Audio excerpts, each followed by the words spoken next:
Welcome to the Voice of Retail. I'm your host, Michael LeBlanc. This podcast is brought to you in conjunction with Retail Council of Canada. On this episode, we're in the Motor City, Detroit, to talk with innovative online retailer and marketplace sneaker StockX co-founder Josh Luber. We talk about the intersection of passion and profit, how StockX innovative formula drives authenticity and credibility into the collectible resale market, and how a perfect price transparency model based on the stock market is driving record sales even in the face of the COVID crisis. Lastly, we explore the wildly innovative IPO marketplace concept that StockX creates for brands to launch product lines into the celebrity, Drake, Mark Walberg, Eminem, funded platform. Next, we head west to Santa Monica and chat with Ashley Merrill, CEO, founder of the Lunya Company, a purpose-built retailer focused on bespoke sleepwear for the modern woman. We talk about the origin story behind the brand and how the COVID crisis has changed the way Ashley is thinking about the business and how Lunya goes to market. But first, let's check in with Josh from StockX. Josh, welcome to the Voice of Retail. How are you doing today? I am unbelievable. How are you? Fantastic. Thank you. I hope you had a great 4th of July. We're speaking in early July, just after our respective holidays, and your experience at the Collision conference, the virtual Collision at Home, even though I think you've participated in several in person. Why don't we just jump right in? Tell us a bit about yourself, your journey, and up to including the founding of StockX, and then about the business and the unique market retail concept. I'm so excited to get into that and talk about how and what you've created. Yeah, well, that's a big question to start with. So I can just do my entire life and all the companies, and this is it's an interesting time to be talking at the other side of the Collision conference for me, having participated in I guess it's maybe five of them now, between 2 in Portugal and Toronto and Hong Kong, and really enjoying not only the opportunity to talk about our business and my background there, but the journey just in that 2 years for us. I'm a startup guy. I've started around 3 other startups before this, StockX being the most successful of all of them. But, even in the last 2 years, and frankly, since quarantine started in the last 4 months, the growth of the business and the trajectory of all of it has just been extraordinary. You can start on kind of whatever part you want there of sort of my backgrounds or on StockX. But I think the most interesting thing for right now is just the fact that even though we're 5 years into this at StockX, I am 42 and on my 4th startup. And this is a day zero business. I mean, we're just at the precipice of what the vision for this company can be.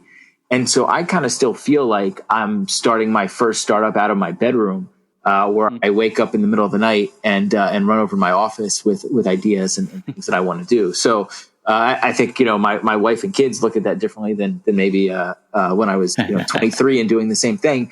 But that's still the energy of being an entrepreneur now, and particularly for an internet entrepreneur in an area where e-commerce as a industry literally doubled over the last 3 months, right? E-commerce grew more in the last 3 months than it did in the last 10 years combined. So it's an exciting time all around. When you talk about being a startup and lots of that DNA of being a startup and what that means and being a founder, have you always been in the retail space? What brought you to this intersection between apparel, footwear, and the concept that you came up with? Was it technology first? Was it a retail play first? Was it a passion that you had for collecting? Was it a mix of all three? What brought you to that 5 years ago and continues to get you excited and out of bed today?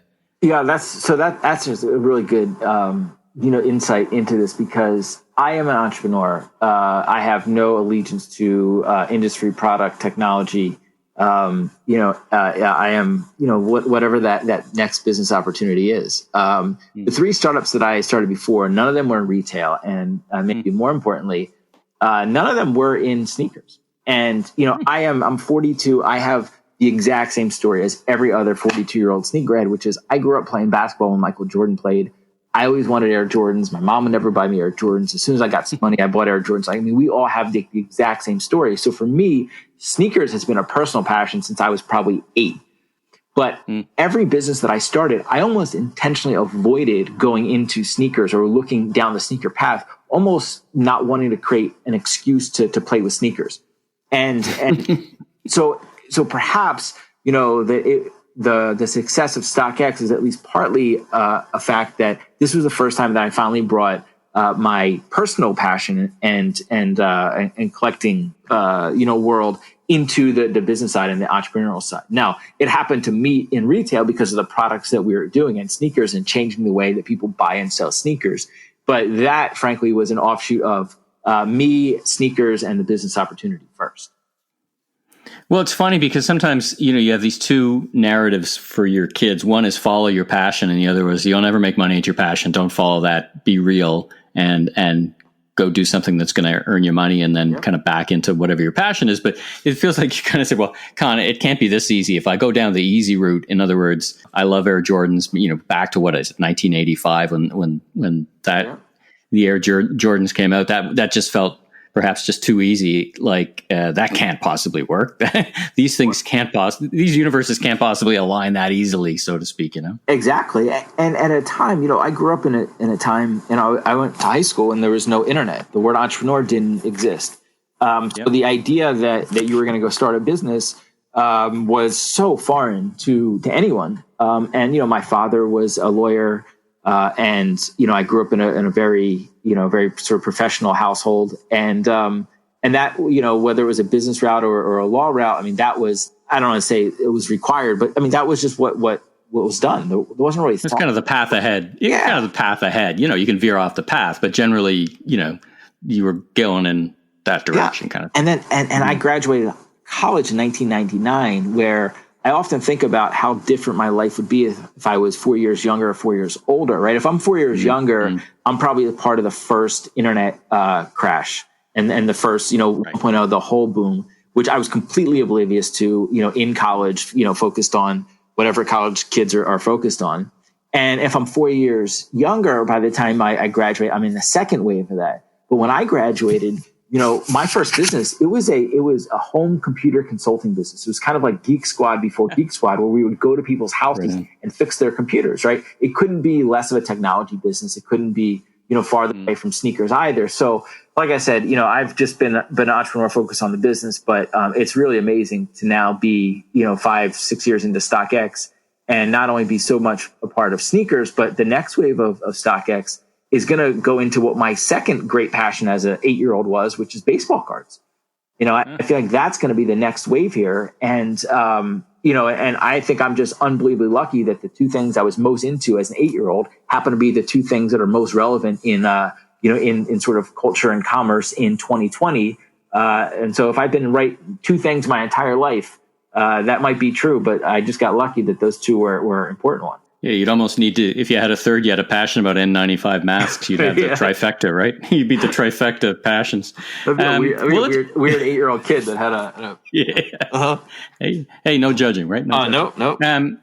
Let's go back a 1/2 step, though, for the listeners who don't know what StockX is and who may not understand the way it works. Take us through kind of a 101 on StockX, just to kind of give us that foundation for the listeners to understand the business. For sure. Right. So today, StockX is the largest marketplace in the world for sneakers and streetwear. We also sell watches and handbags and trading cards. When you think about marketplace, we're an evolution of eBay, right? All we do is we connect buyers and sellers. Most of the business is a secondary market, very much like eBay. But the way that we connect buyers and sellers and the unique business here, why we're called StockX, is that everything we've done is copied how the stock market works in terms of how you reach a market price, how you connect buyers and sellers. And there's a lot of nuance to that, and there's a lot of data, and we can go into a lot of that if you'd like. But at the core of it all is this idea of a true market price that everybody in the industry agrees on, right? If you buy a share of Nike stock, Nike's trading at, I don't know, $70 a share. There's no argument about what that price is. No, that's the stock market will tell you what Nike is trading for, and that's the market price. You never buy a share of Nike stock and then go home and your friend says, oh, yeah, I got that one cheaper on Amazon. Like that doesn't happen. And so what we've done is we've taken these products that are supply and demand driven, the products that are truly commodities, sneakers and streetwear, trading cards, products that have very limited supply, high demand. And so as a result, you would ask the question, what is this product worth?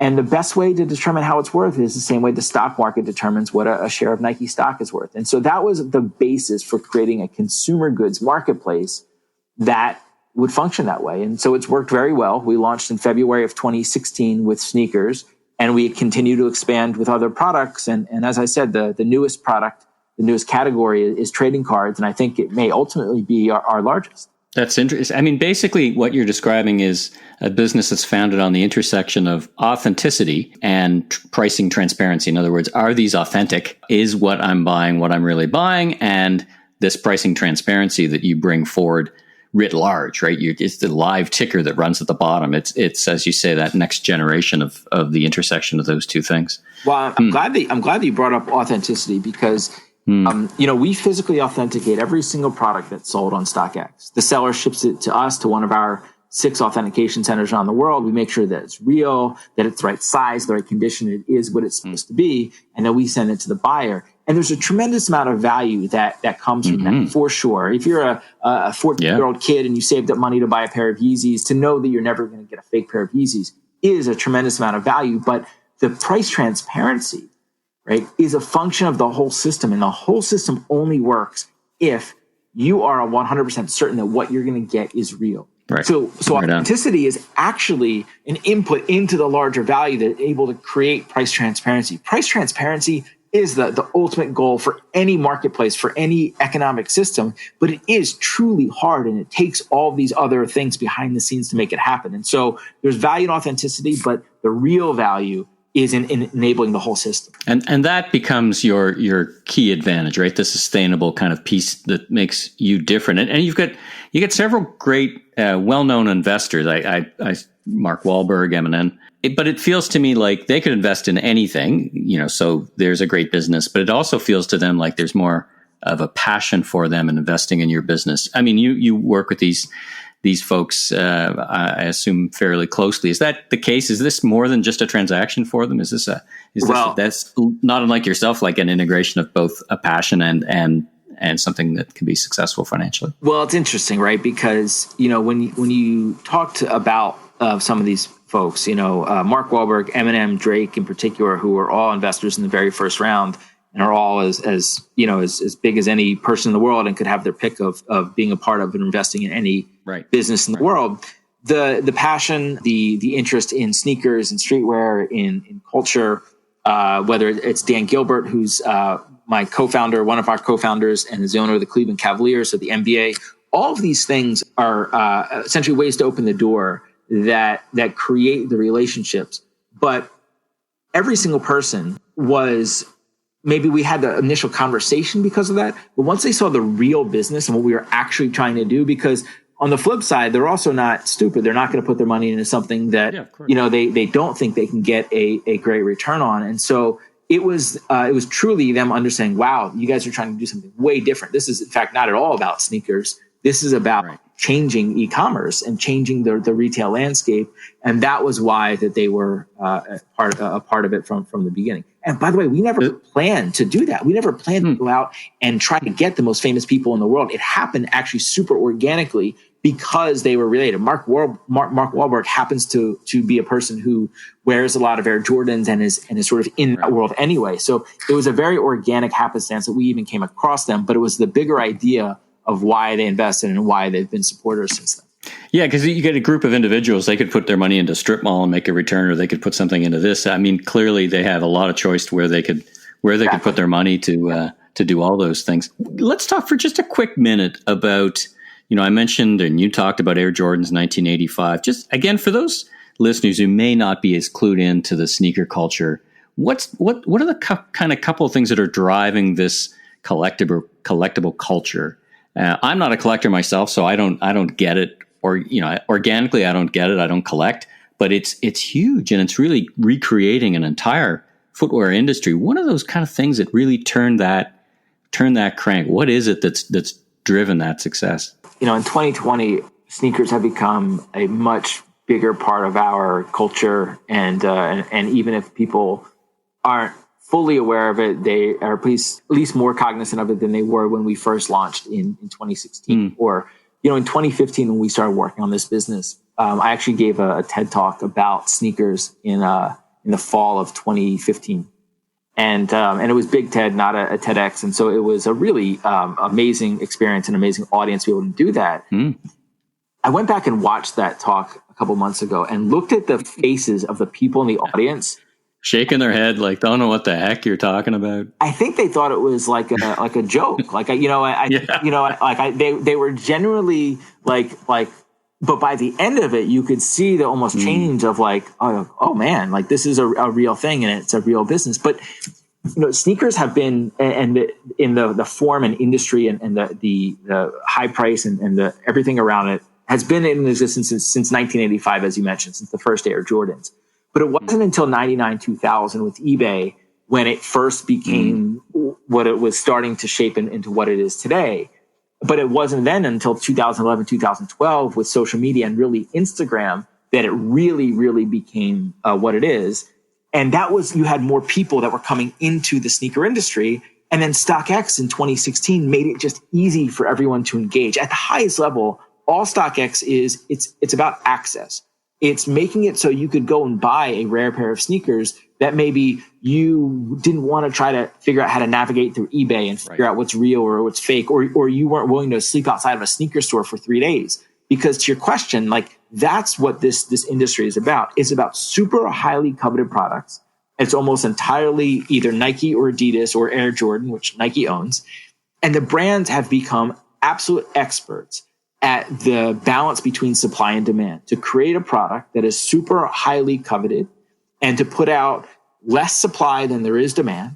If you have more people that want it than can get it, that's going to lead to people sleeping outside of sneaker stores or whatever it is to be able to acquire this product. And by the way, it doesn't matter if it's sneakers or a hoodie or just a widget. Like if there's any product, any retail product where there's more people that want it that can get it, you're going to have a scenario where you're going to have a secondary market where that product is going to be worth more than whatever that retail price is being sold for. And how they manage that process, whether it's the retailer or the brand or the secondary markets, whether it's eBay or StockX, all of that is what determines how people can acquire it, where the price goes to, everything with it. And for years, it was the wild, wild west. For years, there was no legitimate marketplace. And so what you have today is you have a sneaker industry where that is the tip of the spear. The super limited, high profile shoes becomes the marketing leading edge for these brands to create the hype and create these just extraordinary moments where people will sleep outside of a sneaker store for 3 days to get a pair of Air Jordan 1s that's a collaboration with Travis Scott that Nike sells for $175 but are immediately worth $2,000. Right. And that is all marketing and hype. And so the brands put it into the market that way. And then that product lives on in the secondary market on sites like StockX, where we can track in real time what the value of that shoe is worth.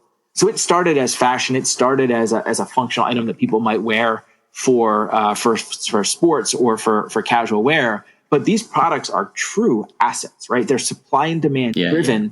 And that's the core part of it. And so that's why StockX is called StockX, by the way, not SneakerX. Because treating these products as assets, it's not just about sneakers. There's many other products that are supply and demand constrained, put into the retail environment by brands in order to generate hype, in order to generate brand cachet and awareness. But the issue has always been the brands stop at that line, at that retail transaction, which in some cases can be very problematic to how the rest of the ecosystem works when you have a massive disparity between supply and demand.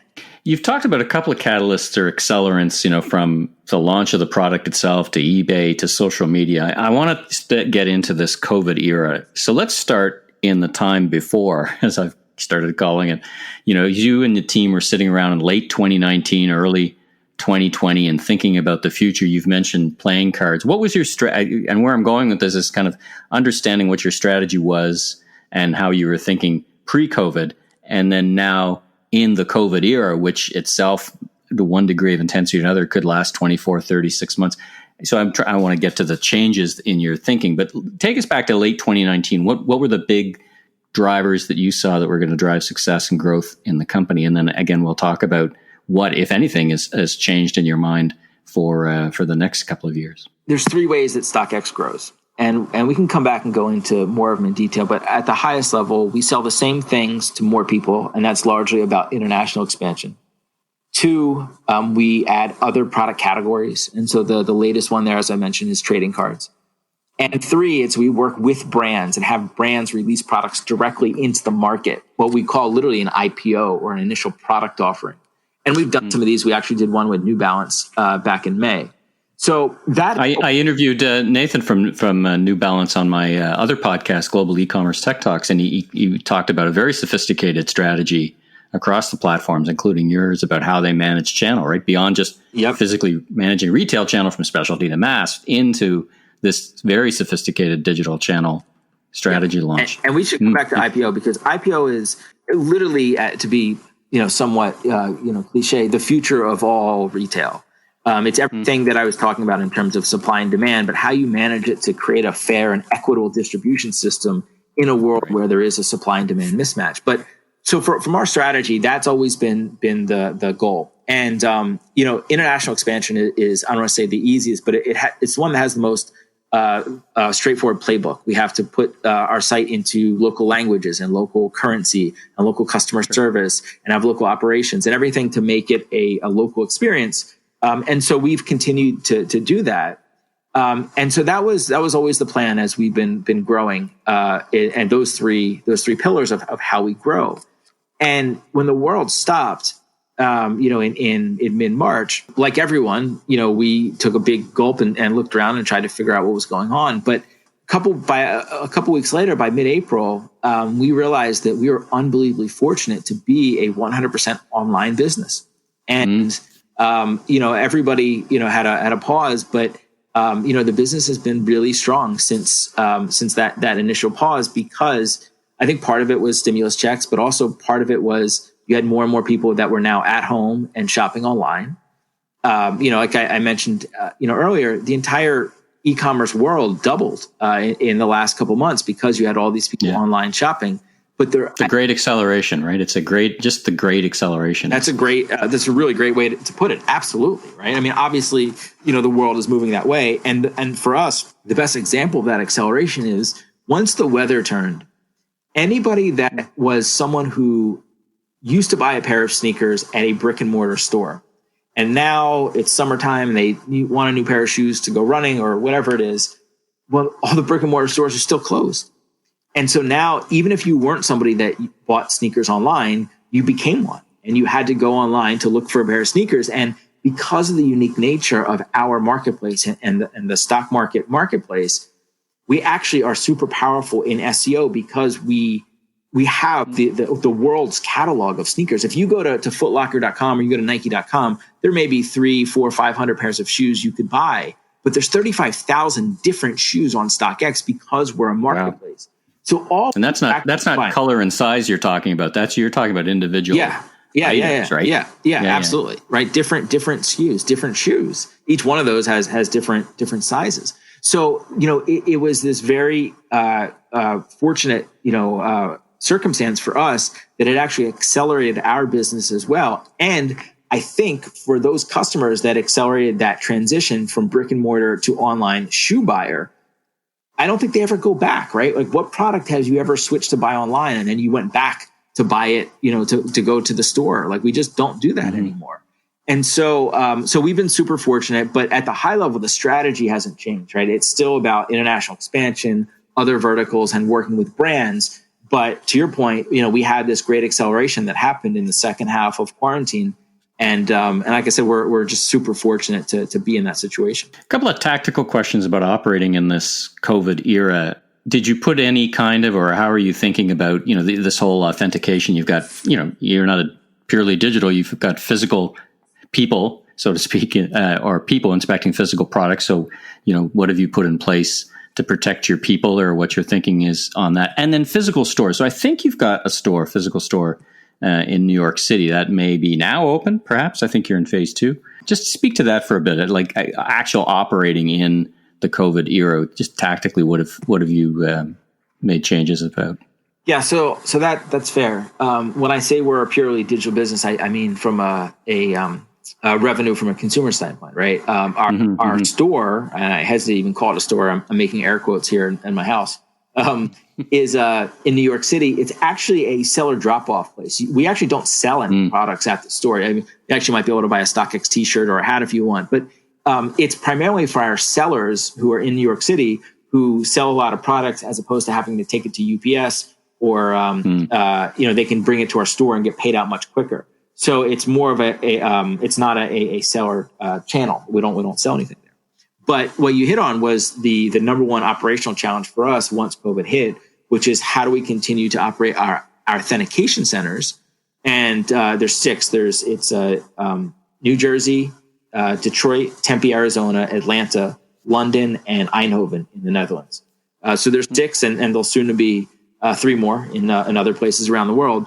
But that are people who are going into work every day and are physically authenticating products. So we had to completely change how those operation centers work in order to have social distancing requirements, in order to accommodate everything to make it a safe work environment and still allow those people to work. If that had shut down, not only would they not have been able to work, but the business wouldn't have been able to work. We would have had to. We wouldn't have been able to deliver products. Every product runs through there, and we had to follow different executive orders based on what state we're in. And we actually shut down the Detroit facility for a couple months based on the executive order in Michigan, which was different than those in Arizona and New Jersey. Yeah, you guys had a rough patch earlier on that the other states are having a rough patch now, right? Yep, we did. Let's talk about just last kind of couple of questions. Retail tech, and I saw this picture on LinkedIn, I forget where it was, where they had this virtual sneaker on desktops, and you've been doing such a great job of intersecting technology. What are your thoughts on that? Is that the next? Is that an amplifier more than the kind of where the business is going? This VR experience, virtual reality experience. Is that factoring into your thoughts? And then the last question, since I've been bundling questions for you, is what's next beyond product expansion? You talked about international, presence in Canada. Since we're talking here from Canada, if you can answer those 2 things for me. So this VR, is VR a thing for you? Is this virtual, like a QVC kind of format where you're introducing product virtually? You see a lot of that in China, who are on the web or on mobile phones. And then what's next? Yeah, VR is an interesting one. The short answer is it's not on the immediate roadmap for us. Like everything, we're certainly cognizant of retail trends and to date, I think a lot of that is is more marketing than about conversion or operational for us. The real value that we add is understanding the true price of an item. We have a long way to go in terms of discovery and being a place where people come and find something. Usually they know what they want and they're trying to understand what is a fair price. How do I acquire it? We're really about access.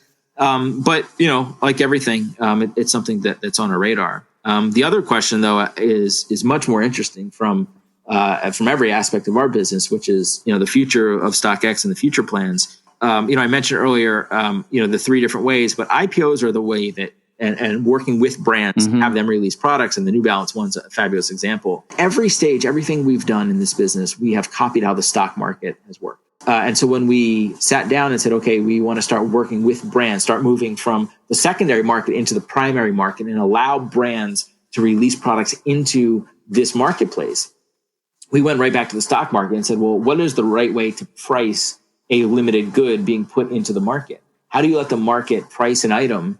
And so we use what's called a blind Dutch auction, which is how some IPOs are priced in the actual stock market. And we let the market set the price. And because of the unique mechanism that allows the market to set the price, it's totally fair. Everybody has the same chance, the same fair opportunity to buy a product that is sold. And in the New Balance IPO that we did, the retail price of that shoe would have been about $120, I think, $120, $125. The average clearing price on the IPO for StockX was $415. Wow. Right? Wow. Because of the IPO mechanism, 94% of the people that bought that shoe got it for less than what their bid was. So they actually had bid more than $415. But a Dutch auction brings the price down to the lowest clearing price. And so that creates this not only really fair scenario where this product was certainly worth more than $120, but everybody still, 94% of the people got it for less than what they bid. And then the secondary market turns on, and then people can resell it if they want And then it was reselling for around $650. So the shoe ended up being a $650 shoe. People got it for $415, but you had none of the nonsense and chaos. You didn't have people sleeping outside of sneaker stores or running computer programs or paying off bouncers or like it is the most orderly, fair system of releasing products. And it is just truly the right way to release limited quantity products. And we didn't make it up, right? We just copied how the stock market works. And that's why we know that it's the right thing to do, that it creates this win for every party involved. And we really think that it is the future not only of StockX, but of all retail for products that fit this supply and demand constrained world. And it's really interesting to be at the precipice of that. Well, Josh, congratulations on your success. I mean, I think you're humble in saying that you just copied something, because I think you've done tremendous innovation in the retail category and describing what you've done with such innovation and passion. So congratulations on all your success. And thank you. Appreciate it. And thanks so much for making time to speak with the Voice of Retail. It's a real treat to hear from you and speak with you directly. And I wish you all the success in the future. And thanks again for coming on the podcast. Thank you very much. I appreciate it. Hi, it's Jim Okamura, partner at Macmillan Dewell and co-founder of Global E-Commerce Leaders Forum. We are very excited to announce the latest extension to the Global E-Commerce Leaders Forum events, the Global E-Commerce Tech Talks podcast. In partnership with Kent Allen, Scott Silverman, and our host Michael LeBlanc, we'll be debuting and discussing custom proprietary research designed specifically for global e-commerce retailers and talking to e-commerce industry leaders around the world to help us sharpen our saw blades when it comes to doing business across borders. Check out the 1-minute trailer episode available now. Apple and Spotify Plus, all major podcast platforms with episodes debuting every 2 weeks. Ashley, welcome to the Voice of Retail. How are you doing today? I'm good. Thank you for having me. Well, listen, it's great to speak with you. I didn't know much, if anything, about your brand, but when I read all about it, it really was a strikingly good example of a bespoke product line, couple of stores online, and lots of changes going on in retail, and no doubt in your business as well. But why don't we start at the beginning? Tell us about yourself, your personal journey, and up to including the founding of Lunya, and tell us about the brand and the business itself. So I started Lunya, it was back in 2012, and really launched the company in 2014. It started based on a personal experience. I was like many women find themselves, kind of at home, but maybe wearing some old, sort of nasty, wouldn't be caught out in public outfits, and really started to think, maybe there's something better that I could be wearing around the house that I could feel equally, if not even more comfortable, but maybe feel like more put together, kind of. And so that really kicked off the whole Lunya journey. And it really didn't start with me thinking I was going to be starting a company. It started with me thinking I was going to buy some clothes from a company that already existed. And then when I couldn't find it, realized this might be my opportunity. And so that's really how that happened. Like I said, it was officially launched in 2014. I didn't have a background in fashion, so it took me 2 years just to even figure out how you make a garment and what that manufacturing process looks like, get a website up and all of that, launched that, and then started in sort of let's make a limited line, i.e. like maybe 10 pieces of best-in-class products, really, really high quality, that were thoughtful about function, fit, and style. Mm-hmm. And then it's since expanded to be a number of different fabric lines to address a number of people's different, needs while being around the home or sleeping, and based on body style or sleep style or whatever, the amount of flexibility they want in a garment to be able to go, maybe even out to coffee or grab groceries versus just something that would be in the bedroom. And so, as time's gone on, have been able to target much more specifically a variety of people's needs. And it can be things just, like very classic organic Pima cotton, which is, very breathable, very soft, and getting into, washable silks, which is a wonderful natural fiber fabric, but it's done in a way that is washable, which gets rid of the worst part about silk, and going into, more technical suite, which is we have a cool fiber and we have restore fabric, and they do what their name suggests. That's kind of how we're approaching it. And then even last year launched a Lago, Lahgo. It's a men's counterpart to Lunya, so sleepwear for men. You said it took you a while to figure it out, but you've come a long way with not having a background in retail. 2 years to launch a site. Particularly, I'm picking up it's mostly, if not exclusively, kind of your own brand, private label. You don't carry other brands, so you're really vertically integrated, started from scratch, right? I think you have 3 stores. Do I have that right? 2 in the New York area and 1 in LA. Have I got that right? Yeah, I actually have one that should have been opened in Atlanta a while ago, but kind of got caught up in the COVID situation and hasn't yet opened. Your website, and I think your website is international, because I clicked on buy. I think it's on the Shopify platform because it brought up that common card. Am I right in that? It is on Shopify, but we're not open to all international locations as of yet.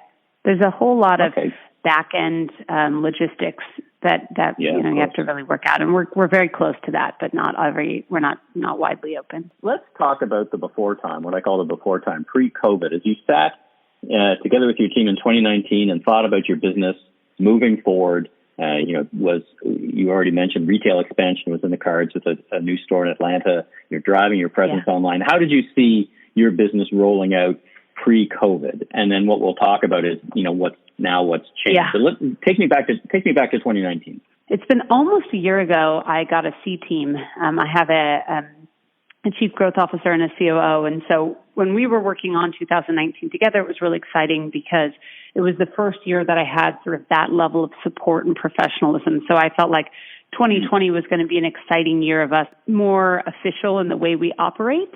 And certainly had operated with had set up the year to have a pretty aggressive growth schedule, looking to double our 2019 revenues. And we're looking for some pretty significant brick and mortar expansion. And so I think we were also planning to do some wholesale. That would be another part of it. It was mainly boutique players, but that was another part of the diversified sales strategy. Pretty crowded category. Congratulations on your success. I mean, in one way it's crowded. Another way, you seem to have found this nice niche of, I was looking at your assortment. It's really great stuff. I mean, kind of a bespoke sleepwear. I mean, it's it's funny, right? I talk to a lot of retailers, and often the personal professional journeys kind of intermingle, and your story really epitomizes that. You found a need, and then lo and behold, there was a little gap in the market. It doesn't sound so little as you were expanding.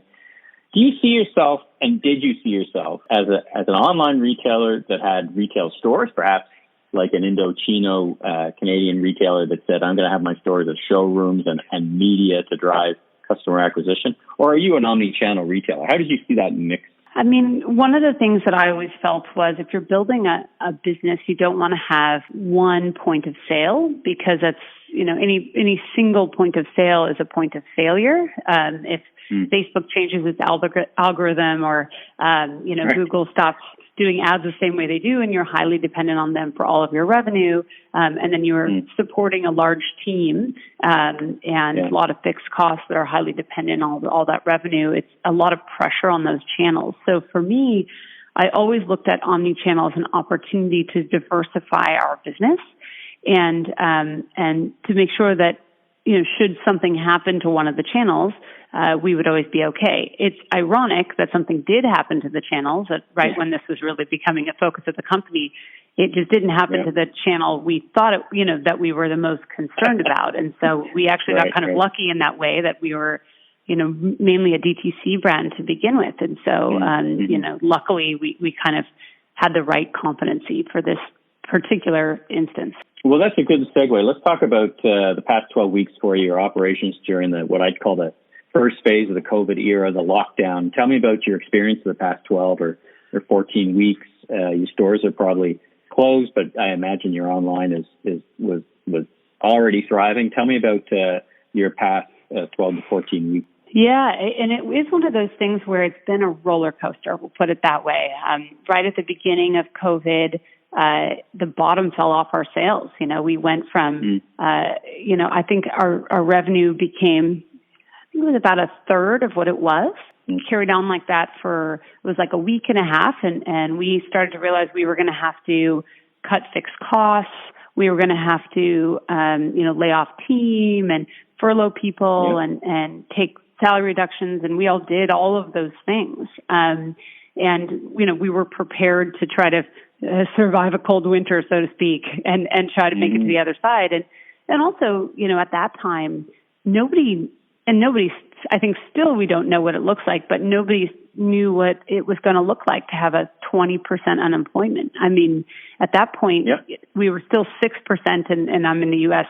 as I'm quoting these numbers, but they were saying, it could be anywhere from 20 to 30%. These are Depression era numbers, so none of us knew what we were talking about here. And so, I had to make the really unfortunate type decisions around figuring out what I would need to do to survive, which is, was a real whiplash moment from where we were starting off the year. We were starting off pretty high and mighty, thinking this is going to be an incredible year of growth, and then suddenly now you're worried about liquidity, right? Yeah. And also we were hearing at that point some talk about government support, but none of that was solidified, and the bills were still coming. So, was negotiating with landlords, was, having to make these really unfortunate personnel decisions.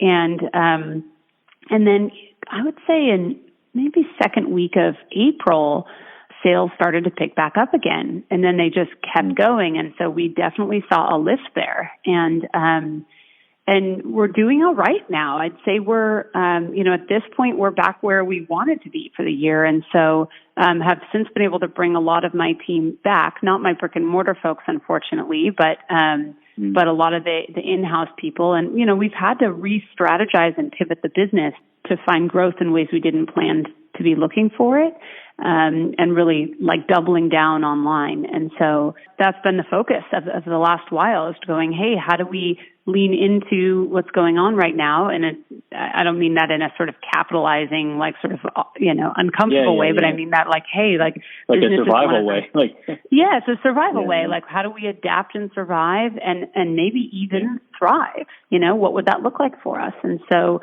I'm so proud of my team. I mean, I think we've been able to do that in a pretty exciting way.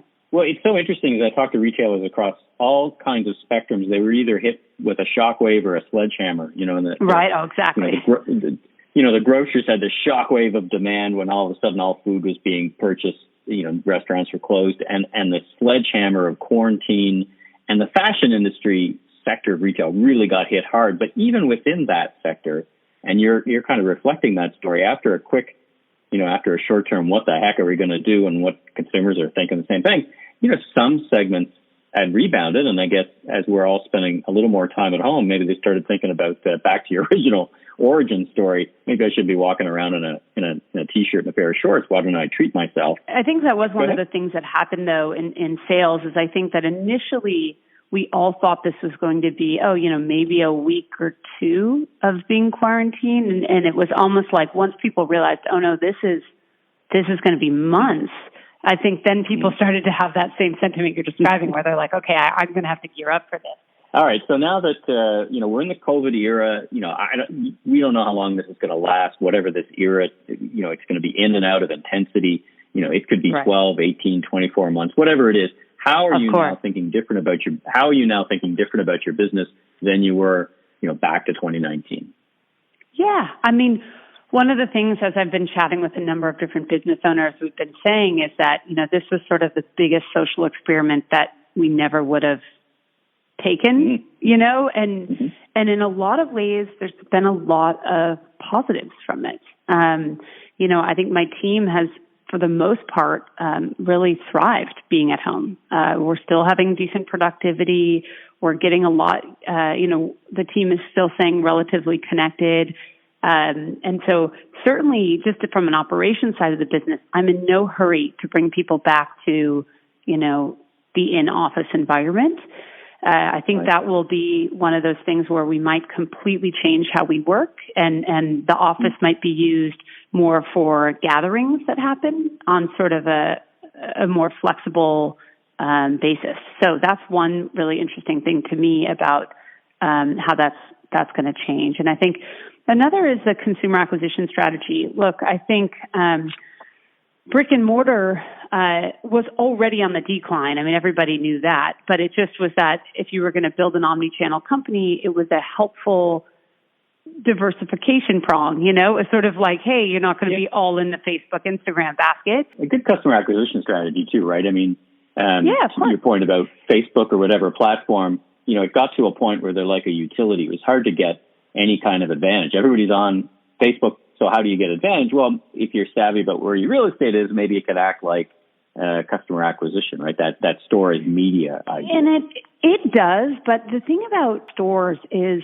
they take a huge amount of infrastructure back at your headquarter office. So it's not just the people that are running the store, and there's local area managers, and then there's the director of the sales team, and there's retail ops, and there's IT, and there's a whole lot of people behind the scenes, allocators, and different logistics support that you need to make it successful in retail. And so it's not, so yes, it's good user acquisition, but to me, good user acquisition still makes money. Like if you're losing yourself in user acquisition, you probably don't have a business. And I think that's another big thing that's changed. I mean, when the VCs were flush with cash, and they still are, but when everyone was incredibly optimistic that they were funding top-line growth without a lot of thought about profitability. And I think that whole sentiment has changed drastically, right? If you're running a business that's like my business, they're looking for profitability now. And so the idea that you could spend on a bunch of brick and mortar that doesn't make money probably isn't sound. I think that for us, we wanted to make sure our stores were at least break even, and they were making money. They just weren't making exorbitant amount of money for how much effort they are to put up. And so certainly now I'm rethinking it. I think, we thought maybe previously there could be 25 stores across the U.S. and then a handful in Europe and, sort of across the rest of the world. I do kind of wonder if you focus on major cities now, and if they are more experiences, if they are more of a marketing cost extension where you still maybe shoot for break even, but you don't require the same saturation. And then you can get really creative with how to give people different experiences with the brand that might be non-traditional. And my sense is that competency is going to go up. The need for that competency is going to go up dramatically, because I don't think that I'm the only one that really learned that, wow, we need to have an online business now. I think every business that makes it through this is not going to make the mistake of being only strong in brick and mortar anymore. And so the competition will probably end up being even hotter than it was prior to COVID for online. And there were already lots of articles and conversations about how the cost to acquire was going up online. So that's one of those things where I think, it's going to be a time for a lot of creativity for people. It may be a hard time to build a new brand because the barrier to entry around customer acquisition costs might be a little bit higher. Our discussion reminds me of a discussion I had with the folks at Untuck It, which is in your category, and they did the same thing. Sizing, of course, is a little bit of, they do a thing around sizing for men's shirts, and then they get the second, third, fourth repeat purchases replenishment, but they open a store up here in Toronto, and it actually was one of their top performing stores, but just as a kind of A for fit and function, and B for just fashion, but less regional managers, less of that admin stuff, but more as you've been describing. Let's have fewer stores that require less infrastructure and managing them, and more marketing / customer acquisition, retention, or whatever you want to say. Okay, last question. You've described this process earlier on about finding the fabrics. You talked about technical fabrics, great innovation. How in the COVID era, I've been talking to retailers about this, we're all trying to figure it out. Typically, you myself, I'd be traveling the world, going to different buying shows, meeting new vendors, going to the factories, doing all these things, merchants coming in and putting fashion on mannequins to see the fit and the function. How are you conceptualizing that in the COVID era? Again, it could be many months until we comfortably feel like we can travel. How do you go buying shows and find new vendors and talk about that for a bit? Yeah, so some of the shows have moved online, which I have to tell you is actually kind of fabulous. I think fashion is one of those industries that it's just not sometimes it's painful how slow it's been to progress. A lot of the vendors that you're working with, you're lucky if they have a website, and Right. I think that hopefully this is going to spur a different level of communication opportunities for us with new vendors. I do love to go physically, and I think that's really cool, but I know that a lot of the trade shows are moving online, and you can order samples and swatches, and that's really great. Kind of saves our team a trip all over the world. And I think for us at the place we're at right now, a lot of our innovation is done directly. So we'll go after a specific problem we want to solve, and we have good enough sourcing in-house that we're able to locate somebody that can do that. So I would say it's definitely working two ways. And then as it relates to design, and this is where we maybe work from home, but like I said, I still see using the office as a meeting place. And maybe some work from home functions won't need to be able to come and meet at the office, but 100% everyone in design does. And so we have been meeting throughout this time with masks on and, keeping distance and the whole thing. So that piece was one we tried early to do fits from video and really didn't have a ton of success with that. We did move that back in person. Well, listen, thank you for walking me through your business. Great business. Congratulations on your success, your pivot, and I wish you much continued success. If folks want to learn more about your brand, what's your website and how they get in touch with you? Are you LinkedIn or any of those things? Yeah, well, thank you so much. First off, this was a great chat, and I feel also like while I'm in this, I'm also fascinated by watching it and hearing what's going on around me. Yeah, I think the best way to stay in touch with Lunya is Lunya, lunya.co. If you're interested in the men's product, lahgo.co. Both companies are on Instagram. And then if you want to follow along with me personally, it's Ashley _Merrill. Merrill is spelled Merrill. Well, Ashley, thanks so much again for being on The Voice of Retail. It's great to catch up. Thanks for taking us through your business, and I wish you continued success, and you and your team and family be safe. Thank you. You too. Have a good one. Thanks to Josh and Ashley for being my guests in this episode.